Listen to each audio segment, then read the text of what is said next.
कुतुबुद्दीन ऐबक शिकार खेल रहे थे। उन्होंने तीर चलाया और जब शिकार के नजदीक गए तो देखा कि एक नौजवान उन तीरों से घायल होकर गिर पड़ा है और तड़प रहा है। कुछ ही पल में वह घायल नौजवान मर गया। पता करने पर मालूम हुआ कि वह पास के ही एक गांव में रहने वाली एक बुजुर्ग औरत का इकलौता सहारा था।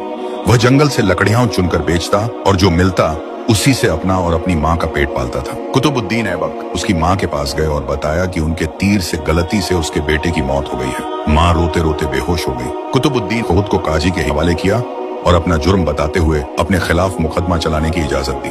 काजी ने मुकदमा शुरू किया। बूढ़ी माँ को अदालत में बुलाया और कहा, तुम जो सजा कहोगी वही सजा इस मुजरिम को दी जाएगी। बूढ़ी औरत ने कहा, ऐसा बादशाह फिर कहाँ मिलेगा जो अपनी ही सल्तनत में अपने ही खिलाफ मुकदमा चलाए, उस गलती के लिए जो उसने जानबूझकर नहीं की। आज से कुतुबुद्दीन ही मेरा बेटा है और मैं उसे माफ करती हूँ। काजी ने कुतुबुद्दीन ऐबक को बरी किया और कहा, अगर तुमने अदालत में जरा भी अपनी बादशाहत दिखाई होती तो मैं इस बुढ़िया के हवाले न करता बल्कि खुद ही सख्त सजा देता। इस पर कुतुबुद्दीन ने अपनी कमर से खंजर निकालकर काजी को दिखाते हुए कहा, अगर तुमने मुझसे मुजरिम की तरह बर्ताव न किया होता और मेरी बादशाहत का ख्याल किया होता तो मैं तुम्हें इसी खंजर से मौत के घाट उतार देता। यही है असली हुकूमत, बादशाहत और इंसाफ, और यही है इस्लाम की तालीमात।